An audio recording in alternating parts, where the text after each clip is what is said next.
Hello and welcome back to my channel. On this video, I'm going to talk about all of the books that I read in the month of August of 2025, and there were some really good ones in this month, and so I'm excited to share them with you. So the first book that I picked up is one called Who is the Liar by Laura Lee Baer, and this is a book that I picked up kind of on a whim because I read the description. I thought it looked interesting. It's basically about a young girl whose older sister traps a man in their basement because she thinks that he is like kidnapping children. And what I will say, and this is true of many reviews that I read of this book after I have finished it, I kind of went out and saw what other people thought. You really have to suspend belief in a lot of aspects of this book. And because of that, I mean, it's not one that I feel like I can highly recommend. There's just so many components of this, of like, at one point I thought, is this meant to be like farcical or like magical realism or like something else? And like, no, I think it's just a straightforward story about this man who's basically trapped in this basement. And I don't want to get into like all of the things that feel unrealistic because it will give away some plot twists, but suffice it to say, it was interesting, but also completely unbelievable in terms of what actually happened in this book. Then I picked up a book by Lucy Score called Story of My Life. And this is a pretty like typical, I would say, Lucy Score kind of like small town romance about a woman who moves to a small town and buys a house kind of sight unseen and starts to fix up the house with this kind of contractor who's in town. And they, of course, begin to have a romance.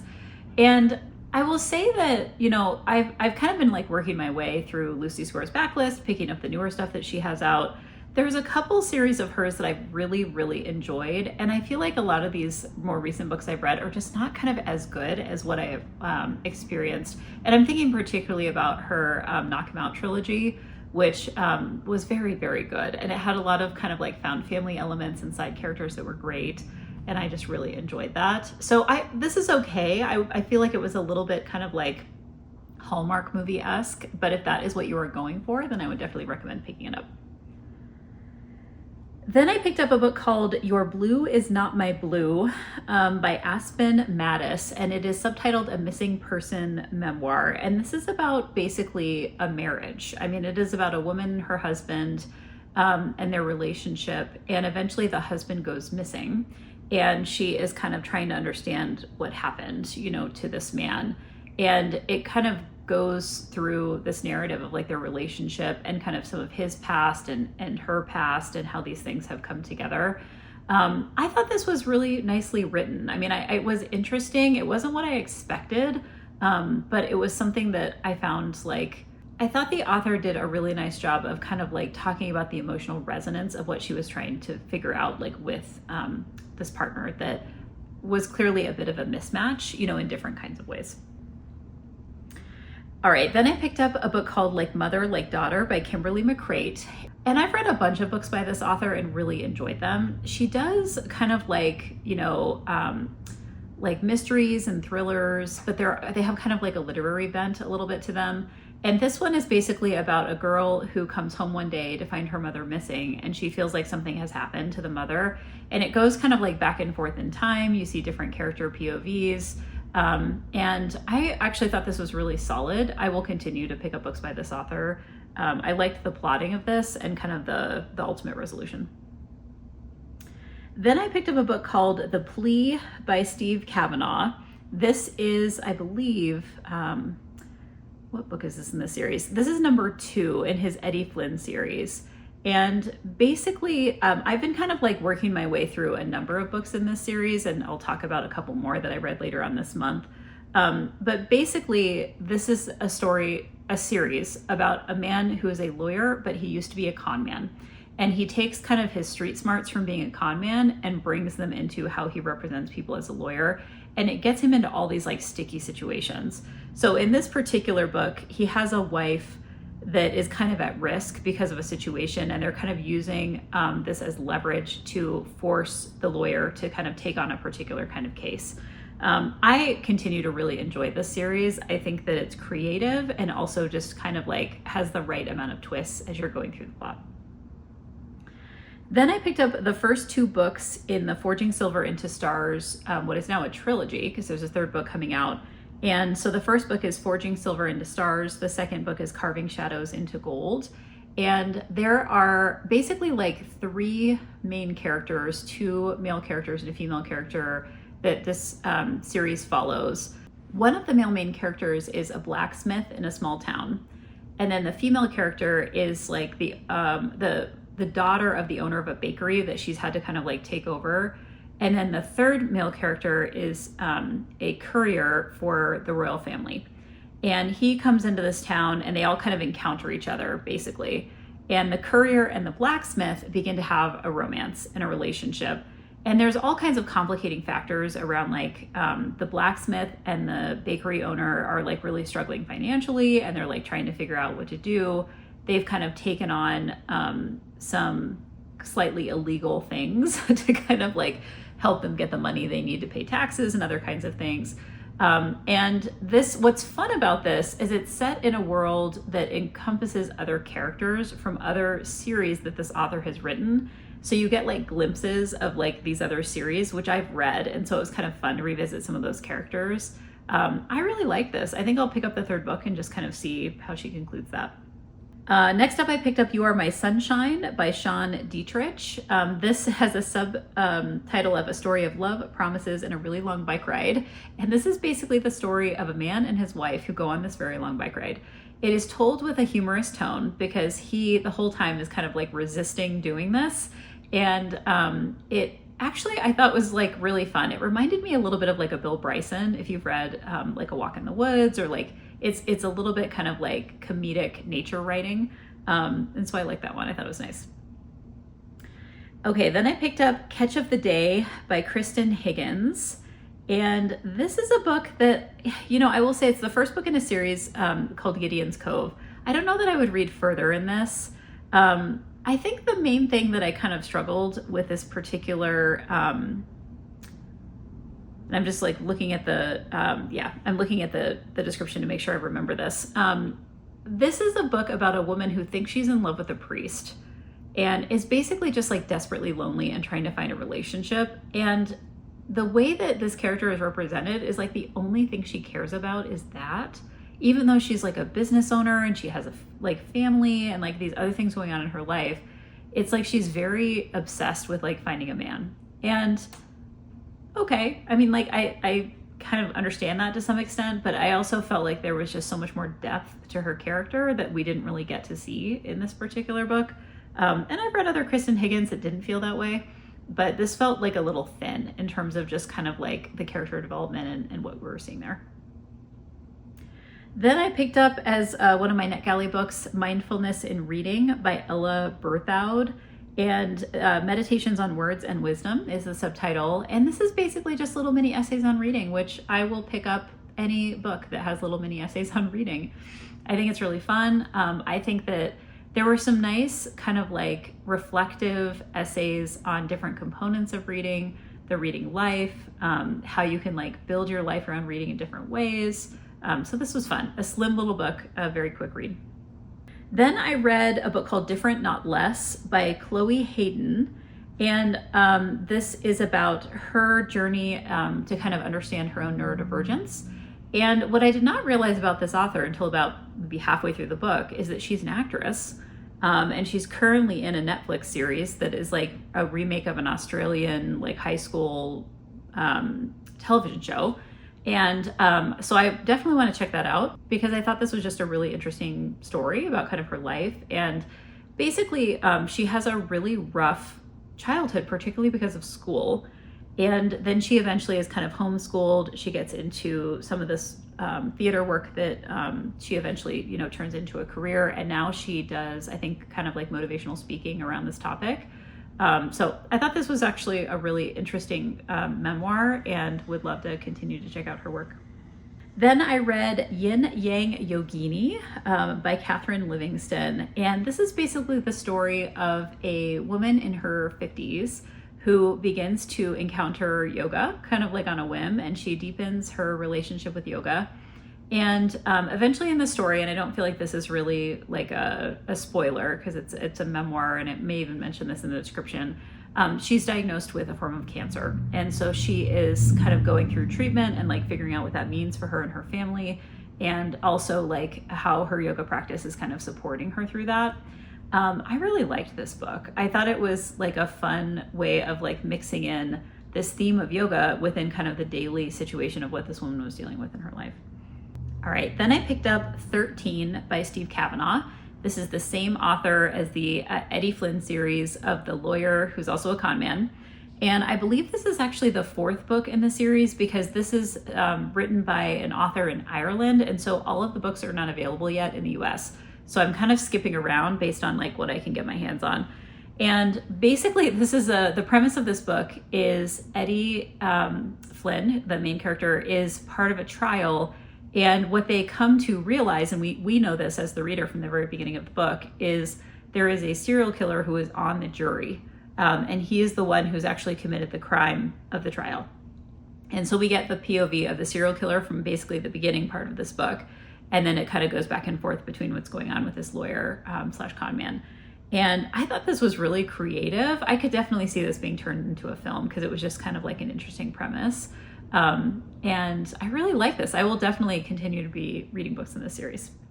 Then I picked up You with a View by Jessica Joyce. This is about a couple of young people who are kind of thrown into like a road trip with an older male character who's related to the male main character in the book. And they are, it's a bit of an enemies to lovers. They've known each other since they were like teenagers or kids and didn't get along. And now they're kind of like thrown into this situation and obviously started to have kind of a romance. I thought this was cute. I feel like I wasn't like super connected to anybody in the book, but it was like well plotted. And I thought that it was like, kept me entertained. There wasn't a whole lot of depth to it for me, but I enjoyed it.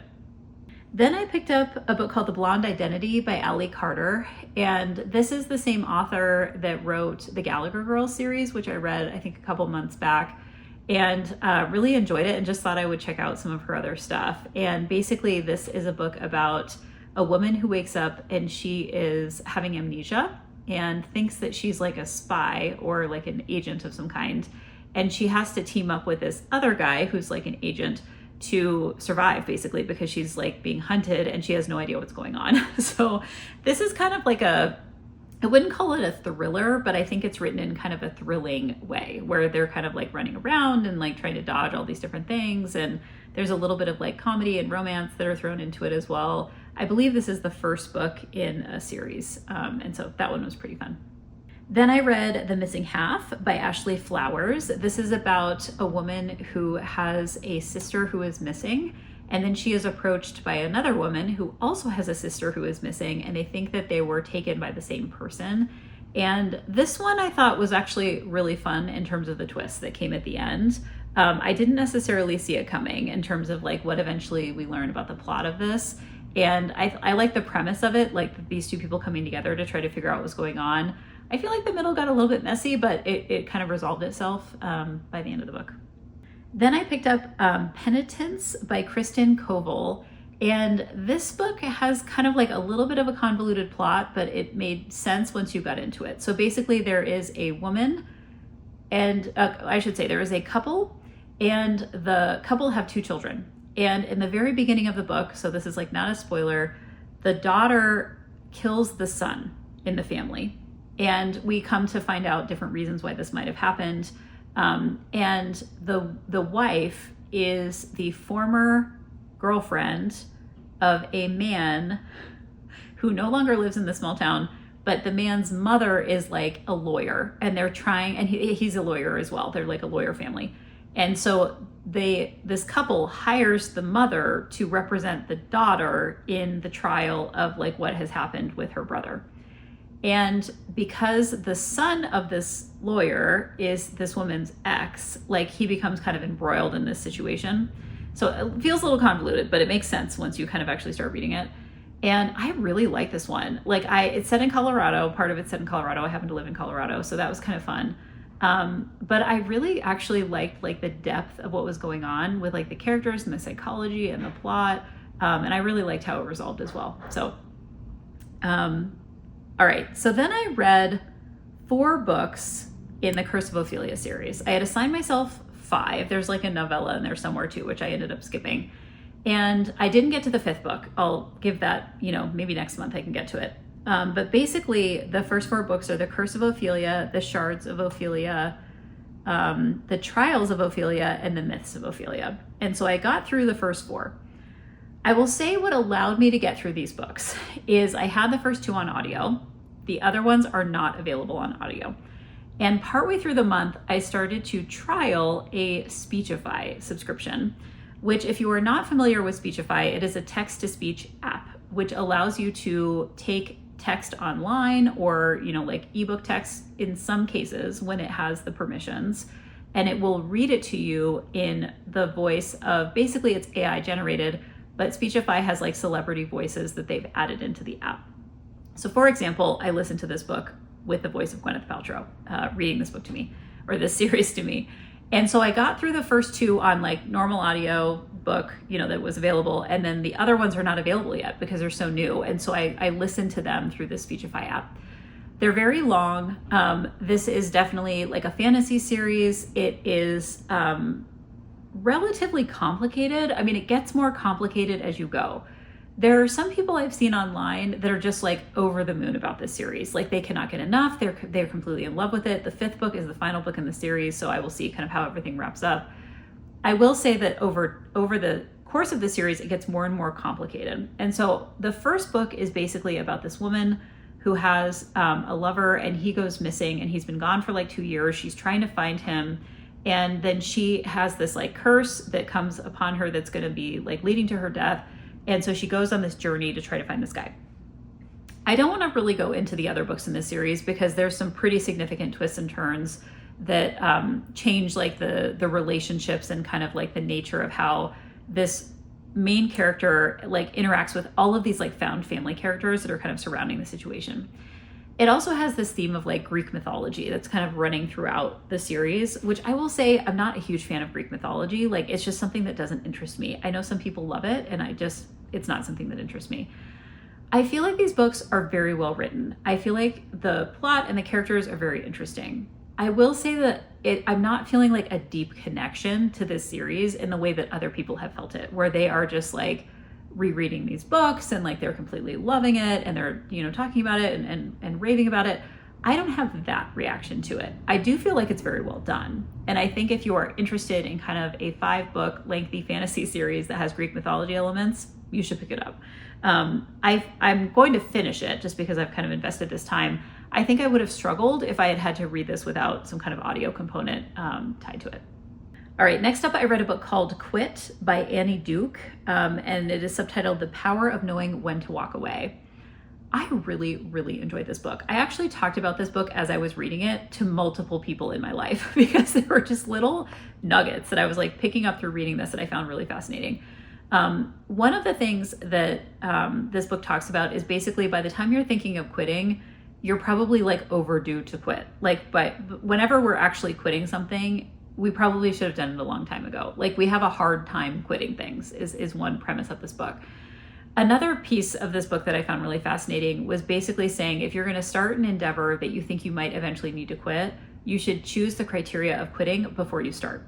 And the author actually gives this example of people who go on the market in academic job searches and they become adjunct faculty and they just continue to go on the market to try to get like a tenure track job. And she's like, at some point you have to just call it and say like, this isn't going to happen. Like, I'm not going to get this and I need to move on. I need to decide what I want to do. But she gives a ton of different examples. The author happens to be like a professional poker player, so she talks about that as well. Fascinating. Like I really, really enjoyed this book. And there were actually several elements of it that I thought I could apply, directly to things going on in my own life. All right, then I picked up My Life with the Walter Boys by Ali Novak. I am reading this in part because it is an adaptation on, I think, Netflix, and I wanted to eventually watch it. This is a book that is about a young girl, a teenager, who her family is basically killed in a car accident. She lives in New York, and she moves to Colorado to live with a friend of her mother, I think. And this friend happens to have like a dozen kids, the majority of them boys. And so she just moves into this like rambunctious, crazy household with a bunch of boys that actually don't really want her there. And so they're like playing tricks on her, and it's like this very unpleasant situation. She's having to go to this public high school and like figure out her life. And then of course she starts to have like these quasi romances with a couple of boys who live in this house, like brothers basically. And there's like a love triangle and other kinds of things that are happening. I would say this was very like overwrought, very like YA teenage drama. You know, it was entertaining for sure. Will I pick up the second book? Probably, just to kind of like figure out where this goes. And I will definitely watch the adaptation, at least a couple episodes, and like see what I think about that too. So that was kind of a fun like palate cleanser in the midst of some of the other stuff I was reading. Then I read a book called The Power of Mattering by Zach Mercurio. And this is a book that I've actually bought several people as a gift recently because it recently came out. This is an author who, as kind of an aside, works at a university that's not too far, you know, from where I live. And this is a book that basically talks about like, how do you help people feel like they matter, you know, in your work environment, and what are the kinds of things that you can do to kind of like hook people into like the mission of an organization, or to help them feel like you're paying attention to like what their contribution is and what they're offering in your workplace. I really like this. There were very actionable things, you know, that the author talked about. And I appreciated the research and kind of the structure that he created behind the book as well. All right, next I read a book called The Book of Separation by Tova Mervis. This is a memoir of the author's decision to leave her husband and divorce her husband, and also to leave a society of like Orthodox Jews where she was a member of that community. And when she divorced her husband, she kind of removed herself from that community. They have a couple of kids. You know, there's obviously some complexities of her kind of leaving this religious organization and her marriage. And she just kind of talks about like what led her to that point, what the process of going through the divorce was like, what are some of the aftermath kind of components of that for her. So this was really interesting. I really do like memoirs that are coming from like very unique perspectives, and I would put this one definitely in that category. Then I read a book called Shattered Secrets by Karen Harper.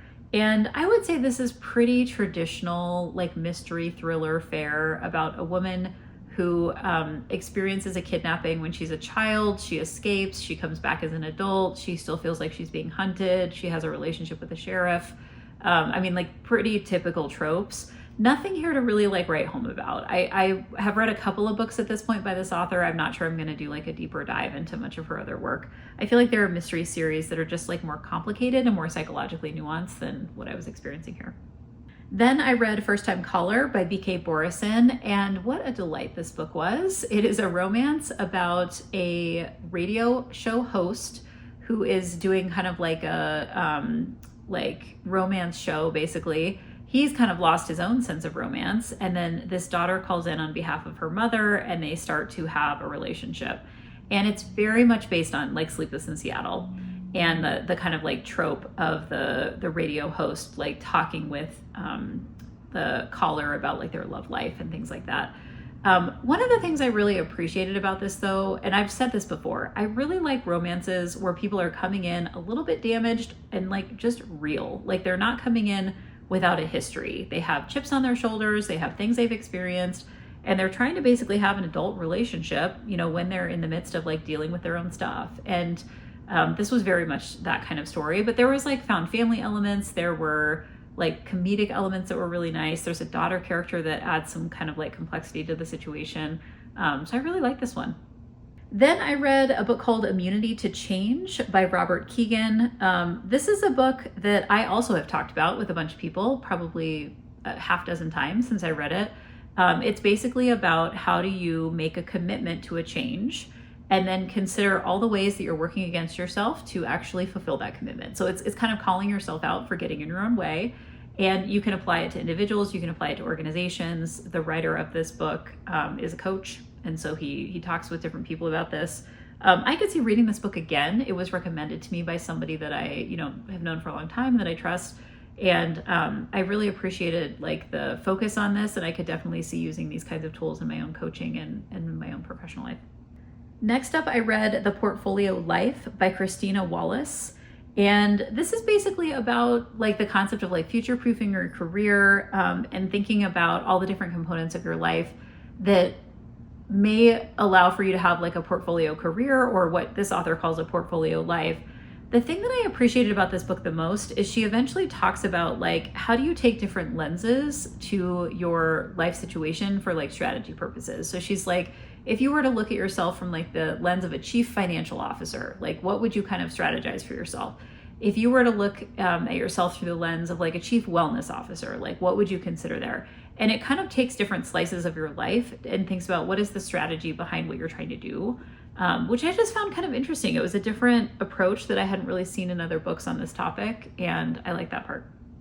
The next book that I picked up is one called The Silversmith by L.J. Claren. This is another book that I just heard really, really positive things about, and I found this book very compelling. I would definitely read a second book in this series. I don't think it's out yet. I think this is the first one. But basically this is about a young girl, maybe in like her early 20s or like late teens, and she has kind of a bit of amnesia. Part of her family has been killed. Another part of her family is missing. She's like living in this house trying to survive. And these people show up at one point, and it turns out she has like this whole back history that she just like didn't know about. And there's this kind of mysterious male figure who wants to kind of like come alongside her, support her and like keep her safe, but also like train her for reasons that we don't fully understand, like what is going on. So then they have this kind of like journey narrative, and you learn more and more about her situation as you kind of go through the book. What I found interesting about this was like there were some really nicely timed reveals that were kind of happening throughout the book that I found just really interesting, and they kept me engaged. And like I said, I would definitely pick up another book in the series. Next, I read a book called Reset by Dan Heath, subtitled How to Change What's Not Working. One of the things that I always appreciate, I've read a few books by Dan Heath now, and he has this really nice combination of like research, application, and storytelling. And he has like a very clear way of describing like, what is he trying to talk about? How does it apply to different kinds of things? And what are examples that he kind of tells stories about, so you can kind of learn more about the topic. And this one had a lot of kind of like personal and professional different kind of blends of stories and examples that I really enjoyed. So I always pick up a Dan Heath. I think that he's got some really interesting books and ideas, and this one was no different. Okay, a couple more. Then I read Why Are We Here by Jennifer Moss. This is basically about work culture and tying in work with meaning. So it's a little bit like The Power of Mattering, but it's also helping to identify like what are the core themes that we know about why people go to work. So it talks about things like belonging, and it talks about trust. And it's very much like a post-pandemic view of the workplace, and like trying to understand how to create a culture that people will like want to be at work. I found this one really interesting too. I like the themes that the author broke out the chapters by. And then the last book that I picked up in the month is by V.E. Schwab. It is called Bury Our Bones in the Midnight Soil. And this is a sapphic vampire novel that takes place across 3 different timelines. One is like in the 1500s, one is in the 1700s, and one is like in 2019 or something like that. And it is basically a through line of these female vampires who are having these different narratives across these 3 different time periods. And it goes back and forth with different character POVs. What I would say is like, I'm not like a huge fan of vampire novels. Like there's a couple that I've really gotten into, but like as just a general trope, it's like not something I necessarily seek out. Would make a great fall read, you know, if this is something that's sounding kind of interesting to you. I would also say that it read very long and literary. And I think that this is what I've heard other people saying, is like it takes a little while to get into it. I did listen to it on audio, which I think helped. You know, when I have like longer literary fiction or just like nonfiction, I typically will go to an audio read. So I might consider that for this particular book if you're an audiobook reader. But it's beautifully written. I mean, this author can kind of do no wrong. I mean, like she's very, very talented. And I've read many different things by her at this point that I've really enjoyed. So those are all of the books that I read in August of 2025, and some really good ones in there. I hope you will stay tuned for my September TBR video, where I'm going to talk a little bit about the books I hope to read in the next month. And until I see you again, happy reading.